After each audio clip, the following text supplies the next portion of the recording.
Broadcasting from the Any Hour Services podcast studios, I'm your host, Mike Wilson, and on this episode of In the House, we're going to be talking about preventing frozen pipes. Let's go. That's what the button's for. And so, you guys walking in and pushing the button prematurely, like kind of, stole my moment. There's been this reveal with every group on the show because, we used to sit there and just be in silence and kind of dance around. But now we just watched you do the little. That's right. And you never knew in your head what the music was. And even though I tried to bump chick, it doesn't do it justice. It's not the same as that. But now we got that. Is awesome. I agree. In the House is a podcast about the major systems in the house: electrical, plumbing, heating, and air conditioning. Each week I'm joined by a panel of experts. We pick a topic and we discuss it in depth. It's meant to be informative and hopefully bring you some value. I've got Scott and Dwayne with me today. They're managers over the plumbing service department at Any Hour Services. And I want to get back into this, Dwayne, because we were having a talk. We were talking about, we were doing a mic check and we were giving birthdays. And it turns out Dwayne grew up in what he called the hippie era. And I thought it was interesting because you were saying that your friends used to sit around. Everybody wanted to be the Beatles or be like the Beatles. Be like the Beatles. That was the thing. The Beatle haircut coming down longer. Beatles had these black pointy shoes. Everybody wanted the black pointy shoes. And we'd just sit around on the porch and everybody had their guitars and things and the drumsticks and just sit around and used to try to come up with names of the band. That's what I wanted to get to. I want to hear some of these names of bands. Like there has to be one that stuck out to you. That's the only one that I can really remember was the Peets. The Peets. The Peets. And it was Paul, Eddie, Tim, and Eddie. We had two Eddies. And so they came up with the Peets. I wasn't Paul. I was a little bit younger, but I was the younger brother, sitting out on the porch. I was the oldest in my family, but one of the other brothers was my age, and they'd always make us fight. They'd get us mad at each other, and we'd fight, and they'd sit there. They were like 3 years older and abused us pretty hard. So the Peets. But the Peets. No one was named Peter. No Peets in the Peets. No Peets in the Do you remember the origin, like how they came up with the Peets? Well, they just sat there, what's our names, and things. They would just sit there for hours coming up with how these about names. the Peets? No idea. So I had a band or I was part of a band in high school, and our name was Midnight Run. Nice. We weren't running moonshine, but we were playing guitars and drums and piano and stuff like that. Where was this at? This was Louisiana. Yeah, we would we performed at the church dances. Gotcha. We only had 2 songs. A slow one and a fast one? Yeah, there you go. Actually, I don't know that we did have a slow one. I think that they were both fast because they were fun to play. But yeah, then they would have the turntables and they would be playing CDs and different songs and things. But then that was the only gig we could book because we knew a guy. Anyway, but that was fun time. So I'm wondering. I'll save it for when Ricky's around. But that's a cool story. But today's podcast, like I mentioned earlier, we're going to be talking about preventing frozen pipes. And it's wintertime right now, and the weather's starting to turn. And whenever I think about weather getting really cold, my mind goes to frozen pipes. And I'm not sure if it's because of doing the podcast or me doing service announcements on social being like, hey, the weather's coming, make sure you do these things to prevent frozen pipes. I'm not sure why my mind automatically goes there, but do we get a lot of calls for frozen pipes in the winter? Yeah, we do. It's a reality, especially here in Utah. Temperatures do get cold. Pipes do freeze. There's definitely a huge demand for that during the winter months. Absolutely. So why are frozen? So what's the big deal about a frozen pipe? It seems like, if I think about like maybe when I'm get a piece of ice stuck in my straw and I just can't get the liquid through because it's plugged with a piece of ice. Like when my naivete, like a pipe freezes, like, cool, well, just let it thaw and we'll be all right. You might just not have water at that spigot for a while. So explain to me why a frozen pipe is so bad. Yeah, that would be the best case scenario, is that you just can't get water for a minute and eventually it works its way through like it would through a straw. But unfortunately, the materials and things that the water flow through, when water freezes, it expands, and the material isn't really designed to expand with that.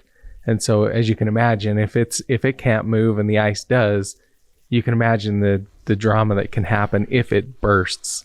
Water's going to come out somewhere. Right. And I think of like if you put like a can of pop or like a bottle of water or a jug of milk in the freezer, it never stays the same size because that liquid is expanding. Yep. It just happens to be, so actually sometimes you put a can of pop in the freezer and it'll actually explode. So explain to us, Dwayne, the conditions that have to exist in order for a pipe to freeze, because I think like, oh, well, I stay nice and warm and toasty in my house. My pipes are in my house. So, what has to happen in order for a pipe to actually be in a condition where it freezes? Yeah, that's a really good question and things. And what we find here in Utah is that when we hit those temperatures where it never gets above freezing for multiple days in a row, that seems to be when we have the most problems. When it drops down to 0 at night and maybe up to 15 or 20 during the day, it seems like the pipes just get colder because there's no sun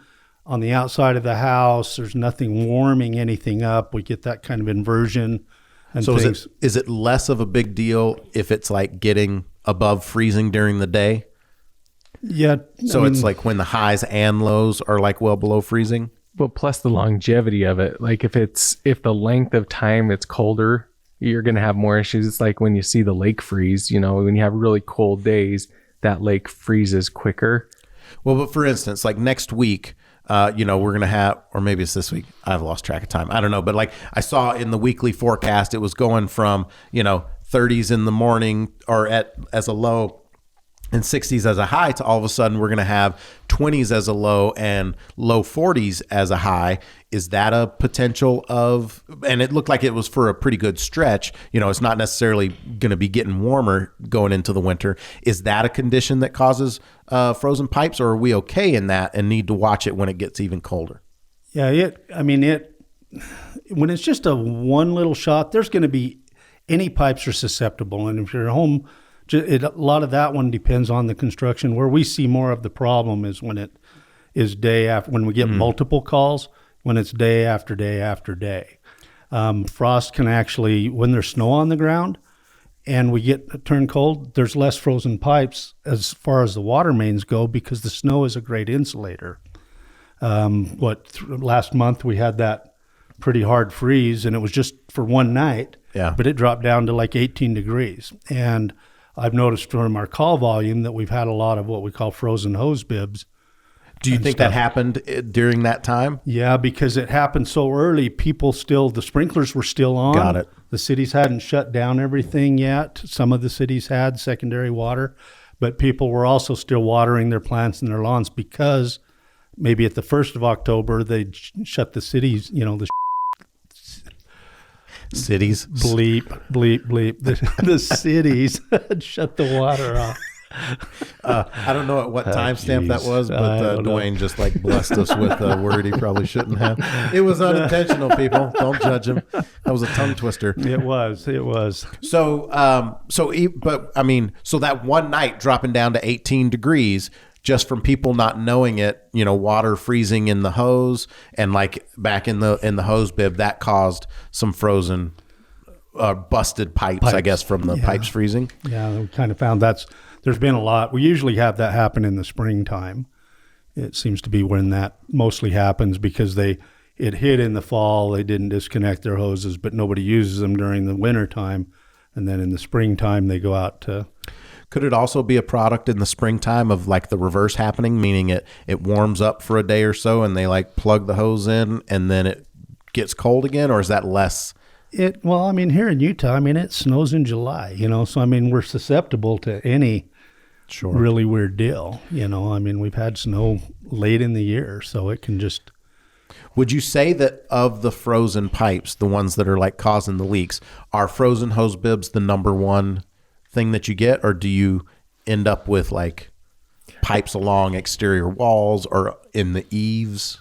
So as far as damage goes, frozen hose bibs are probably hands down the biggest cause of leaks. And we see most of those happen in the spring because that's when you start using it again, where you're not using it all winter long. So that's when flooding happens the most is during that time. Most of what we see in the really cold times is things not functioning. So water's not coming there. And, one thought I had too is there's a lot of factors when it comes to frozen water lines. I mean, your home and how it's insulated and how it's built, what direction it faces, all of those things are factors into whether or not you could be susceptible to freezing. So I think that's important to understand. If you have plumbing in certain locations and your house faces a certain way where you're not getting the heat of the sun, it's possible that you're more susceptible than maybe the person across the street might be. Well, I was going to ask if this is something that is that primarily happens to older homes, but to hear you explain it, it sounds like it's less about the age of the home and more about how cold those pipes get.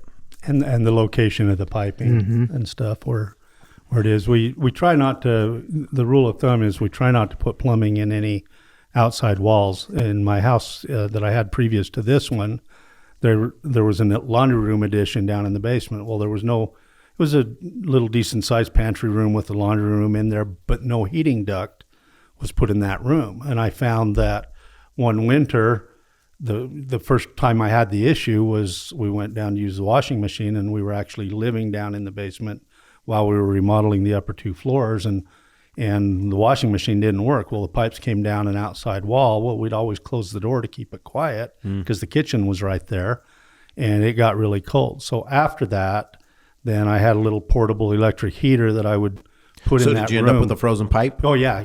And I put the portable electric heater in, and it took about a week and a half, really, before there was enough heat generated with that thing. It melted all of our chocolate chips in the pantry. I forgot about that and destroyed some of the pantry things, but it finally thawed. So what I found is that as long as I kept that door open and kept a heater in there on low, that piping that came down the outside wall, now nothing burst. It was PEX piping, and so it was able to expand and not burst, fortunately, on that one. So is copper more susceptible to bursting when it freezes than PEX? Yeah, any of your rigid pipes are more susceptible because they don't expand and contract, where the plastic pipes are a little more forgiving that way. They expand and contract a little bit, but there are fittings inside of your PEX system as well. So it's not like you're out of the woods if you have PEX piping.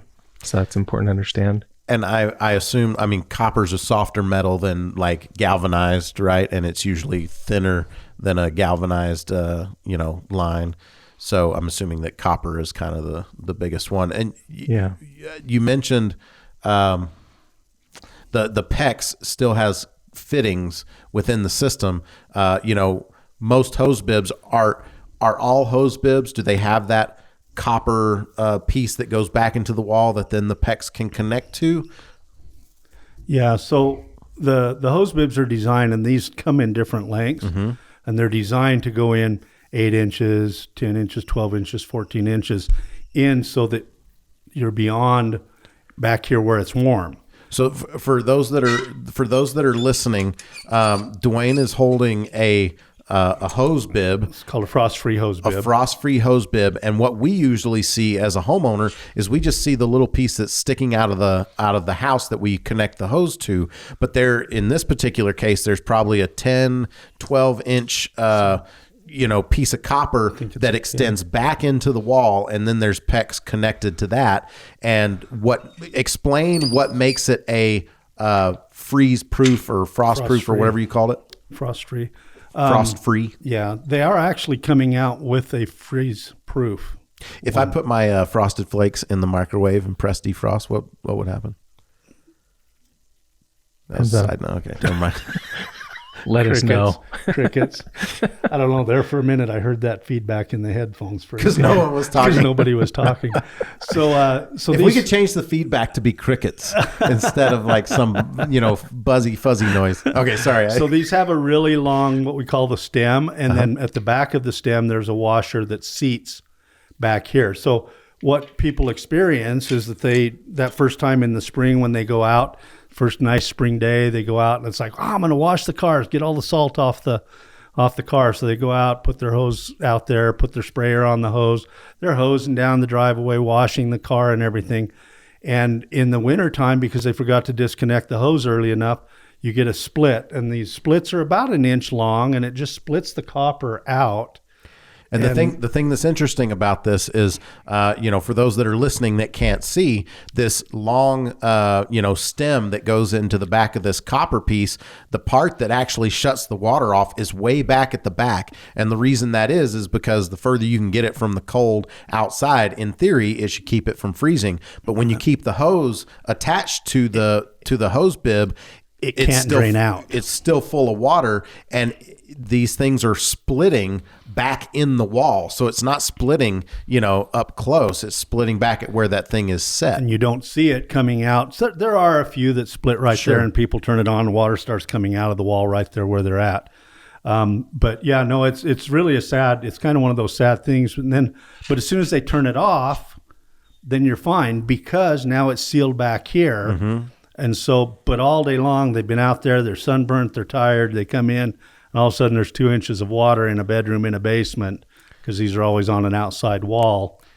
So it might be a good suggestion the first time you go to use the hose in the spring, like just go inside and make sure you don't hear. Would you hear that running up in the ceiling, or would you not notice until you have water coming down? It depends. If you have a bunch of insulation, you might not hear it, but yeah, I would think you would hear water running in your ceiling if you were standing right below it. Most of the time you end up seeing it. I mean, it just happens, but that is a great suggestion to go in, at the end of the year.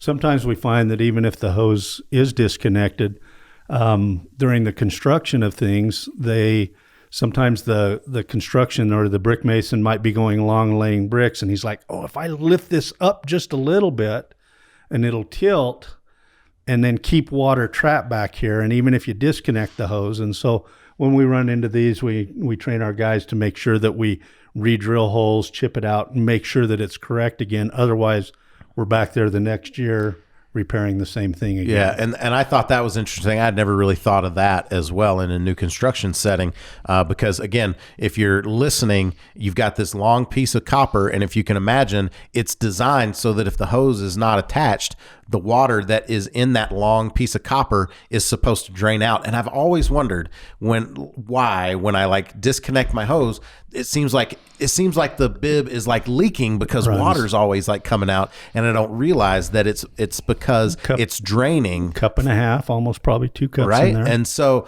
anyway, what Dwayne was explaining is if that thing is not at the right slope, it won't drain out. And what'll happen sometimes is the brick mason or the stone mason or somebody, those things are coming out. You explained, 14, 18 inches up off the ground or whatever. And then all of a sudden, if they just bump it up, it might be easier for them to lay their stone or whatever. But anyway, very interesting. So let's actually are there any tips? Can we give people any tips of things that they can do to prevent frozen pipes? Now, I would say the first tip is you got to be aware of the weather. So if you hear about a hard freeze coming, and the people I think that actually are best at listening to the weather are actually the people that put in gardens, because they hear they hear about things like hard freeze and bringing in the crop and covering things tomatoes and things like that. Yeah, so if you notice that weather is coming and you're going to have a really, really cold night or an extended period of cold weather, what are some things that people can do? Or is there anything, or is it just a roll of the dice? Well, the first one we've just been talking about the hose bibs. Make sure you just disconnect the hose bib. Okay. We go out in the winter and we see these insulated covers on, mm-hmm. and I don't know, personally, if it's plumbed right and set up right, you don't really need that extra trouble of insulating it. It probably doesn't hurt, and they're not very expensive, so it's not like it's a big waste of money or anything like that. But I don't do it on mine. Do you do it on yours? I don't. I have mine set up a little bit different, but I do think it's a good idea. The more that you can keep any type of weather off of something, you're more likely not going to happen. So if the cold weather's not touching it, it's not less likely to have issues. So if you want to put those on, I think it's a great idea, and they aren't that expensive to do. All right. So some of the older homes that don't have the frost-free hose bibs, the older galvanized homes, they'll have shut-off valves inside. And those, they're usually a foot or two inside the foundation. You shut those off, and essentially it does the same thing. It allows it hopefully to drain out and not be open to the cold weather. But those older ones are often gate valves, and when you close them, they leak. I mean, it's just, they're harder to work on and service and everything else. And that is a good tip for anybody. Adding an isolation valve or being able to shut that off so water isn't there is a great thing that I think every homeowner should have. Some sort of protection or a valve to turn off your hose bibs. Any outside water should never go outside in the weather, and it's just not going to happen. So that would be a great add to your home. Well, I mean, just listening to this, I have a like a mana block type system where it comes in and then every line is going off. So that's something that I need to go home and do and shut off those exterior water lines so that it doesn't have that happen. So go ahead. I was going to say another thing that's really important too is making sure that your water pressure is where it needs to be. That is a factor into how these things leak as well. I mean, if there's too much pressure on these gaskets, water can trickle through and seep. Just because a hose is on it, that's not the only reason it can freeze. High pressure is another big contributor to it. So check your water pressure and make sure you're within the range you're supposed to be. How does high pressure cause the water to freeze? So it's not necessarily that it causes the water to freeze. It's just allowing the water to get past the gaskets that typically seal it off. It's leaking. And it's cold, and as that water seeps through, then it builds up that ice block in like there. An ice dam on the roof. Exactly. So if you've got a hose bib a hose faucet that you shut off in the fall and it's dripping, or you go out when it's cold and you notice a little stalagmite. I gotcha. Starting to grow up. The mites are the ones that grow up, and the tights are the one that hang from the ceiling. No caving. clue. Anyway, I know what you're talking about, but I don't know what it is. But you see the little stalactite building under the thing. Probably ought to get that fixed, because that trickle can there again stop all of a sudden up inside, and the water keeps going in. That's there, a really great point there. And do that, and we find our guys are fixing a lot of those right now too. That people are saying, hey, I can't shut it off right. But like you said, high pressure is a cause of that. High pressure can affect outside wall faucets as well. If your kitchen sink's dripping, a lot of times kitchen sinks are on outside walls, so you can stand there and look out the window while you're washing dishes. And as that little drip goes down into the outside wall, that piping, especially the drain piping, can be very cold. And it might build up and build up and build up, and then suddenly you've got an ice dam in the drain line. And wondering why your sink doesn't drain and things. So it's not only just water that gets affected by it, it's waste. And it's there again, it's a plastic pipe that doesn't expand, and it'll pull joints apart and do all kinds of things in there. Interesting. And you get that. Now, I've heard people say that you should turn like a faucet on to a trickle. Like, talk to me about if that's true. Is that a myth? Like, does that help something? Yeah, running water can't freeze. So if you're in an area and you know that it's like a constant problem. You've never seen a frozen river? It's not running fast enough. Oh, but okay. I saw a video of Cape Cod or somewhere. I don't remember where it was, but the ocean froze over in 2018 or something. I don't know where it was, or if it was just a joke. But I thought it was supposed to get warmer. Cool. I thought, but anyway. Okay. All right. So then here's the question, because I've heard somebody say you need to open the cold and the hot just a little bit. I've heard people just say open up the hot. So tell us if that's okay. So one of the tips is disconnect your water hoses outside. Next tip, tell them if it's going to be cold for a stretch, what do they need to do with the faucets? And one thing that I have learned, it really just applies to those faucets that are on exterior walls, because my kitchen is on an interior wall, but I have a bathroom that's on an exterior wall. So what do they need to do? My next tip would be more than running the water is open your cabinet doors. Okay. Allow the heat from the room to get in underneath your cabinetry where your piping is. So if you have sinks that are on an outside wall, make sure that you just open those pantry doors at night, because that is obviously when it's going to get the coldest. Okay. So that would be the next step. The other thing to do is to also make sure that a lot of people don't live in their basements, or they retire to the basements in the summertime where it's cooler and things, and they shut down all the heater vents and keep the basement a lot cooler. That basement is where all the piping is and comes into the house. And if you close off a room where the water main comes in the house and things, it can get pretty cold in that room. And well, we don't use that room during the winter, or that's the guest room or whatever, and you just kind of shut it thinking we don't need to heat that, and that can cause problems as well. You mentioned a little bit ago about interior.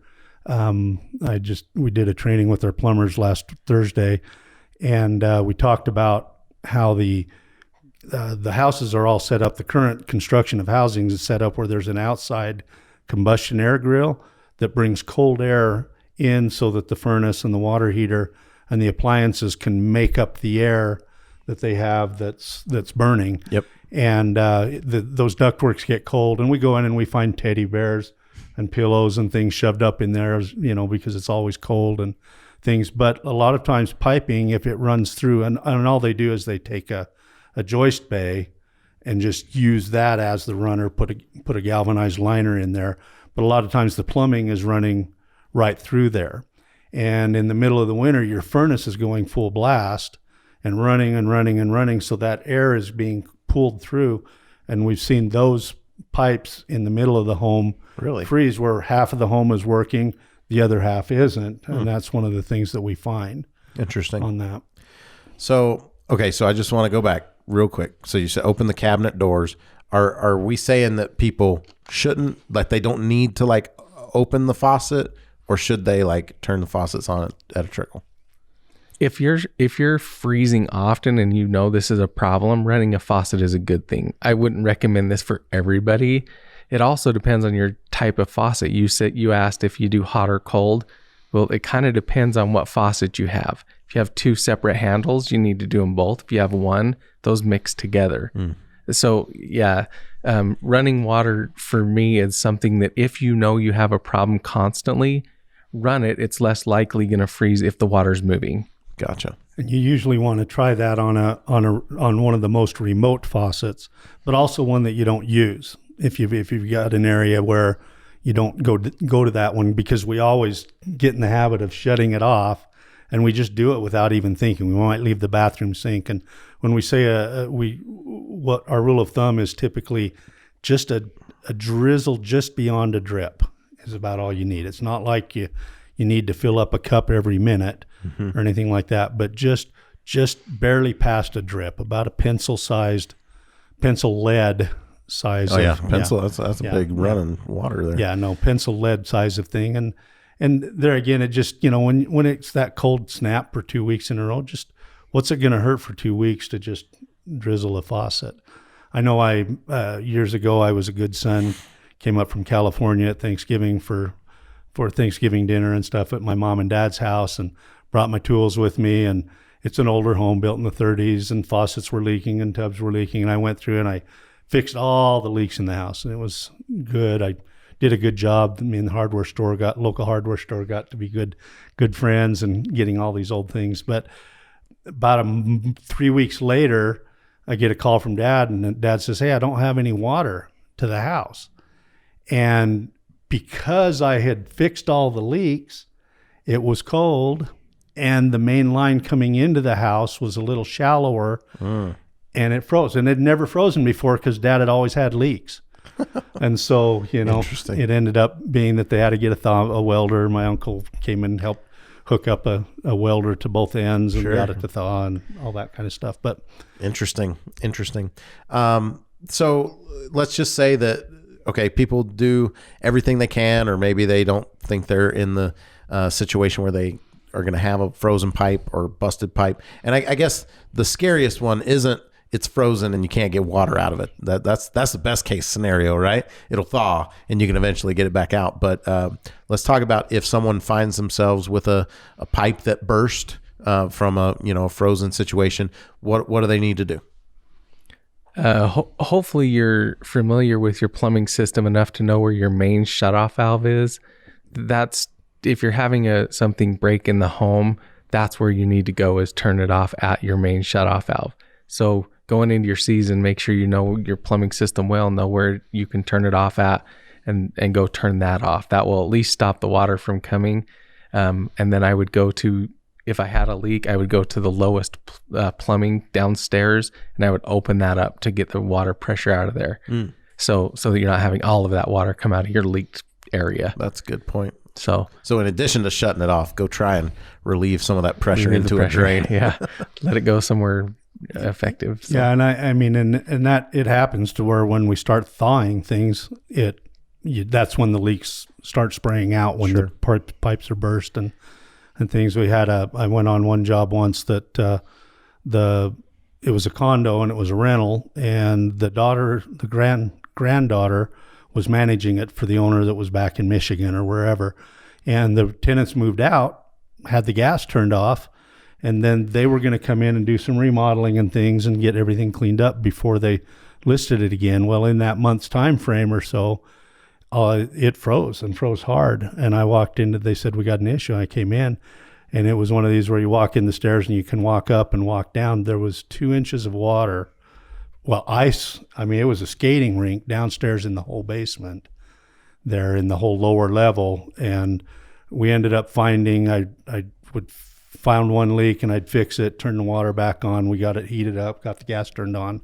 And then I'd find another leak and another. There were 9 burst pipes in this. I mean, and the poor house looked like Swiss cheese with all the holes I had everywhere trying to fix all these pipes that they had. And it's just kind of one of those unfortunate things that, if you are a landlord and you have rentals, make sure you keep the gas on during those unrented times. Well, that's another, tip. Like if you're going to be traveling and on vacation or whatever, keep it at, don't go any lower than 55 is the number I've heard. I mean, I don't know if there's any science behind that. In the winter, I would stay a little warmer than that myself. But I went over to my in-laws' house.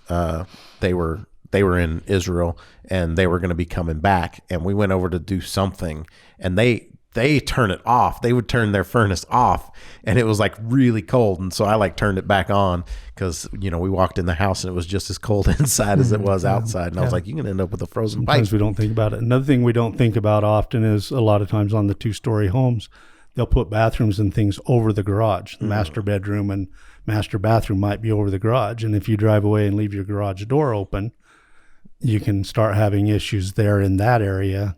I've also heard, from talking to the HVAC guys, that sometimes those garages don't get insulated, above the garage. And so, that could cause some issue because, sometimes the rooms will get, really hot or cold as well, depending on the season. Anything else we need to say about frozen pipes before we wrap this episode? Pipe insulation is one way to help. Mm-hmm. If you've got an area that is tough. If you discover that one that's in the middle of the house in the ductwork, if you were to put some pipe insulation, just that foam insulation on there, close-cell insulation, it would help. It might not help every time, but it's definitely something. And then if you've got consistent problems, I mean, sometimes just even opening up with an outside thing, maybe opening up something in the basement where you've got a panel that's open, or a plastic panel instead of drywall, that allows a little more heat to get into that area. And even maybe with a door that during the winter you open that door and that allows the water to come in. And then there is heat trace tape that you can do. We see the stuff on the roofs that they do to keep the ice from melting, to keep the... Not when it's working right. At least it wasn't a weird word on that one. Anyway, but they can use that same type of material to run along pipes. There are stuff at the hardware stores, and we see all kinds of. It tells you how to do it, and we see that a lot of homeowners don't do it. You're not supposed to crisscross, and everybody just wraps it into a big knot right in that area, and you can cause other fire issues and hazards and things by doing that. Gotcha. Any last words, Scott? I would just recommend, if you find yourself in that unfortunate predicament where your pipes are frozen, I would recommend getting a plumber there, just because it's really hard to find the problem. And then once you find it, bringing it back to the right way is really important. I'd hate to see somebody in a situation where they're scrambling, flooding, running water everywhere. So if you find yourself in that position, I would recommend getting a plumber out there. It's just one of those things that's a big enough deal that I would include a professional in. Gotcha. Yeah, that's when we said, what do they do if they find themselves with a leak like that? We were like, oh, shut the water off, drain it. And then I'm like, let's call a plumber. Unless you got a neighbor that has, my in-laws, their neighbor is a plumber. So that they've had a pipe burst downstairs, and we were over there filming something else. And I was like, oh, we should go and get like a picture of like this access hole that they have, because it's busted a couple of times, or it's burst a couple of times, and they've sheetrocked over it. Luckily, I know where it's at. So, but anyway, well, I hope this episode was helpful for you. That's the show. We'll be back next Tuesday with a new episode of In the House. Thanks for listening. Thanks for being here, guys. If you'd like to know more about Any Hour Services, visit anyhourservices.com. I've been your host, Mike Wilson, and you've been listening to In the House.